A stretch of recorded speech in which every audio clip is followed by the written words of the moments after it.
दोस्तों, आज हम बात कर रहे हैं एक टाइम्स ऑफ इंडिया के ऐसे आर्टिकल की जो कि आध्यात्मिक आर्टिकल है और जिसका शीर्षक है draw the mind back to simple and clean living.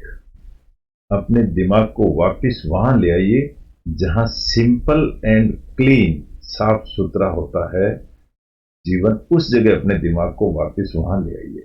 ये ऐसा लेख टाइम्स ऑफ इंडिया अखबार में आज आया है, तारीख 6 जून 2023 को। पेज नंबर 12 के ऊपर ये लेख अवेलेबल है। आप लोग कोई भी टाइम्स ऑफ इंडिया अखबार पढ़ उठा करके पढ़ सकते हैं या इसको ऑनलाइन भी चेक कर सकते हैं।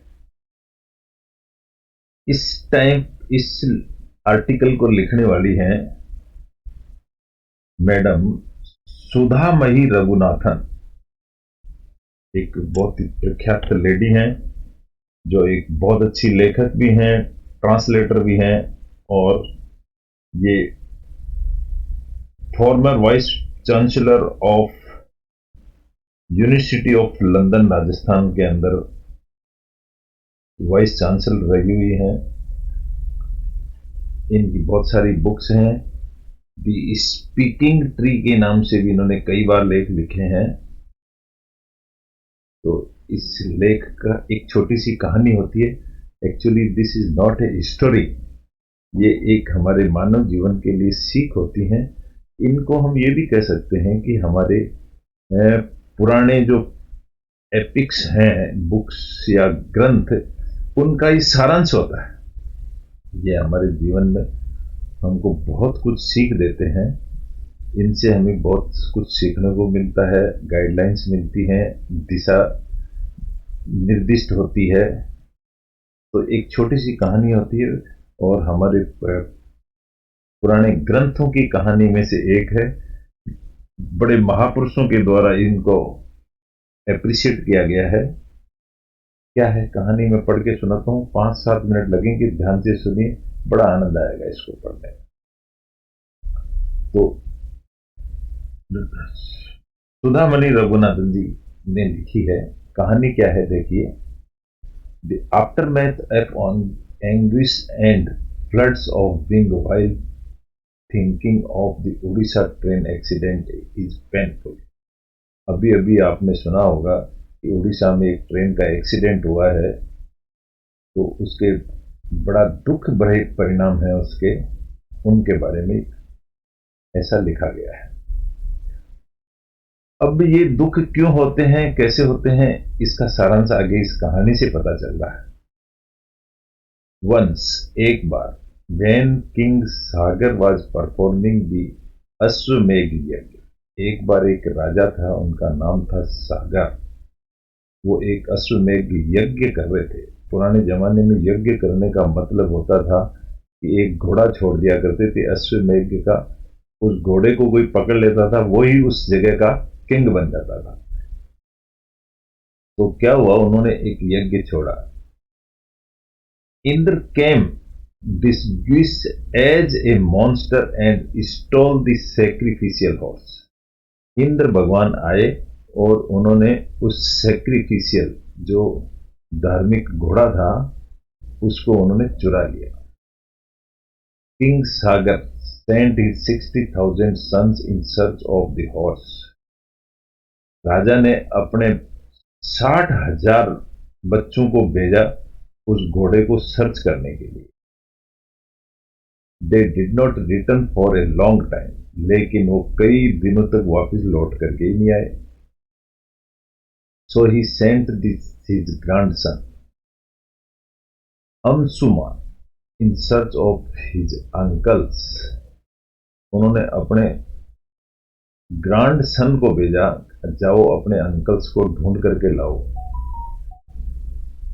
Anshuman beheld a sight similar to what we saw on the railway track। जैसे कि हम किसी रेलवे ट्रैक पे देखते हैं, ऐसे उसने देखा। क्या देखा? He saw each and every of them turned to ash। उसने देखा कि जितने भी उसके अंकल थे, 60,000 अंकल, सारे के सारे भस्म में ढेर बन चुके थे। यानी कि वो सब फिनिश हो चुके थे, राख बन गए थे। The anger of Seng Kapila. The anger of sage Kapila had reduced them to this lifeless stage. एक कोई बहुत बड़े संत थे, संत कपिला, उन्होंने इनको राख में कन्वर्ट कर दिया था। कोई श्राप दे दिया होगा जिससे वो सारे के सारे भस्म होकर के राख बन गए। Anshuman was decide himself with सोरो। बड़ा दुखी हुआ, वो खुद भी दुखी हुआ, वो तो सब मारे गए थे। ही lamented that these great and daring princes had died so ignominiously and sought to at least perform their last rites। बोला ये सारे राजकुमार मारे गए हैं, लेकिन इनका लास्ट राइट, आखिरी जो क्रियाक्रम होता है वो तो होना ही चाहिए, ऐसा उसने सोचा। So they found their way to release, ताकि उनको जीवन मरण की मुक्ति से छुटकारा मिल सके, इसलिए उनका लास्ट राइट, आखिरी संस्कार तो करना ही चाहिए। But he was told that only the pure water of the Ganga would bring this effect. उसको ऐसा पता चला कि सिर्फ गंगा जल से ही ये कार्य पूर्ण हो सकता है और कोई तरीका नहीं है। His son Dilip and his grandson Bhagirath performed severe penance। तो उसने खुद ने, उसके लड़के ने और उसके पोते ने, तीनों ने बहुत बड़ी तपस्या करी। परफॉर्म्ड सीवियर पेनेंस, बड़ी तपस्या करी। वन आफ्टर अनदर, एक के बाद एक करते ही गए। To finally bring the Ganga to the earth, finally Ganga को अर्थ पर लाया गया। कैसे लाया गया? Bhagirath the Ganga, bringing the Ganga to the earth is a metaphor. ये गंगा को पृथ्वी पर लाना एक अपने आप में बहुत बड़ा बदलाव है, रूपांतरण। For restoring peace and harmony, शांति बहाल करने के लिए। The sacred water of the Ganga do not just wash physically, ये जो गंगा का वाटर है सिर्फ धोने के लिए नहीं है। They purify the mind and the being, इस गंगा के पानी से दिमाग भी शुद्ध हो जाता है और आदमी, इंसान भी शुद्ध हो जाता है। While the मॉर्टल frame can not be changed, जबकि तो मॉर्टल का मतलब होता है मरने वाला जो आदमी होता है, that can not be change, वो चेंज नहीं हो सकता। Nor the calculations of Chitragupta avenge if you may, या जैसे किसी में बदले की भावना होता है उसके ऊपर यह असर नहीं करता। Peace in our hearts can be restored through action that bring lasting love and harmony in our own environment। लेकिन जिसके मन में शांति वगैरह होती है या प्यार होता है, उन लोगों के ऊपर ये असर करता है। कैसे असर करता है ये? Another instance of shock on seeking his entire family lying and inert on the ground was when Yudhishthir went to the lake of clear water guarded by a यक्ष। एक जगह यक्ष के द्वारा जो क्लीन वाटर था उसको उसकी रक्षा कर रहे थे यक्ष, यक्ष यानी Yamraj. Who was none other than धर्म himself, वो खुद ही धर्म ही था, भगवान ही थे। तो क्या हुआ? The Pandav were travelling in Dvetu वन एंड वेर वेरी थर्स्टी, उनको पांडवों को उस जंगल में बड़ी प्यास लगी। They came upon a clear lake, तो एक साफ सुथरी लेक के पास आए वो पानी पीने के लिए, वन बाय वन, एक एक करके। Beginning with Nakul they went to partake of its water, सबसे पहले नकुल गया पानी पीने के लिए या उसमें भाग लेने के लिए। When Yudhishthir realized that none of them had returned, Yudhishthir ने देखा कि अपने भाई में से कोई भी आदमी लौटकर नहीं आया है। ट्रस्टी एंड वरीड, प्यासा तो था ही लेकिन बड़ी चिंता हुई उनको। He followed them to see all of them on the ground, उसने देखा कि जमीन पर कोई दिख रहा है क्या। Seemingly dead, देखा कि सारे के सारे मरे हुए पड़े। And then he heard a voice, तो उसको एक आकाशवाणी सुनाई दी। क्या सुनाई दी? Which all of them had heard too, जो आकाशवाणी सभी ने सुनी। It asked him to answer some questions before drinking the water from the lake. आकाशवाणी ये थी कि पानी पीने से पहले मेरे सारे प्रश्नों का जवाब दीजिए। While none of the brothers had heeded the voice, बोला तुम्हारे भाइयों ने किसी ने भी इस बात की परवाह नहीं करी। And so lost their lives, इसलिए उन्होंने अपनी जिंदगी खो दी। Yudhishthir stopped to answer, Yudhishthir जवाब देने के लिए रुक गए। Among the many questions he is asked, one is, सारे क्वेश्चन में से एक क्वेश्चन ऐसा था, what is the wonder of this world, इस संसार का सरप्राइज वंडर क्या है।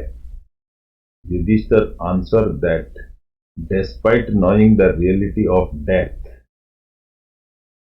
युधिष्ठिर ने जवाब दिया कि ये जानते हुए कि डेथ श्योर एंड सर्टेन आनी है, the fearless aggressive and passionate life one leads is amazing। अगर इस डर के होते हुए भी कोई एग्रेसिव आगे बढ़ते हुए, पैशनेट कुछ जुनून जिंदगी में रखते हुए आगे बढ़ता है, his answer to the question reveal the path to a life of rectitude। ये जो जवाब था वो उनका बिल्कुल उचित पाया गया। The questionnaire sums up the value that should be held dear in one's life. Questionnaire ये थी कि जिंदगी में आदमी को एक बार अपनी मौत को भी प्रिय बनाना चाहिए। एवॉइडेंस ऑफ ग्रिड, अपने घमंड को दूर कर देना चाहिए। गिविंग अप ऑफ प्राइड, अपने घमंड को, ग्रीड का मतलब तो होता है घमंड, और गिविंग अप ऑफ प्राइड, अपनी प्रशंसा को भी दूर कर देना चाहिए। Controlling the mind and so on, अपने दिमाग को बस में रखना चाहिए। It teaches that forbearance is the acceptance of people and things with nature that are opposition with each other। आगे बताता है कि सहन शक्ति होनी चाहिए, acceptance of people and things, आदमी के अंदर सहन शक्ति होनी चाहिए विद नेचर, नेचर के अनुसार, that are in opposition with each other. संसार में देखेंगे तो बहुत सारा मटेरियल है लेकिन एक दूसरे से अपोजिट भी है, तो इससे हमको नफरत नहीं करनी चाहिए। That self control means control of the mind, अपने आप का कंट्रोल का मतलब यह है कि अपने दिमाग को वश में कर लीजिए, control of the mind. That straight forwardness means equanimity, बिल्कुल सीधे सट आगे बढ़ते रहना, यही एक इक्वेनिमिटी है और यही अच्छा है। And that the enemy waiting to be conquered is anger, अगर कोई दुश्मन हारता है तो वो अपने गुस्से की वजह से हारता है। This is a reason for driving the mind back to simple and clean living. यही एक कारण है कि हमको वापस सिंपल वे में और साफ सुथरे वे में जिंदगी जीने के लिए वापस अपने माइंड को सेट करना चाहिए। The impermanence and in predictability, unpredictability, the impermanence का मतलब हो गया that is not permanent, and unpredictability of life। unpredictability का मतलब है कि जिंदगी की कोई पहले से फिक्स लाइन नहीं है, प्रिडिक्टेबिलिटी नहीं है, यानी भविष्यवाणी फिक्स नहीं है। Can be handed best with them, ऐसी जिंदगी जीनी चाहिए। दैट इज अवर होमेज, यही हमारी प्रार्थना है। That is the last rite, यही हमारा आखिरी संस्कार है। Each of us can perform for those we have lost. जिन लोगों को हमने खो दिया है उनके लिए सच्ची श्रद्धांजलि यही है कि हम नेचर के साथ में अच्छी भावनाओं के साथ जिए।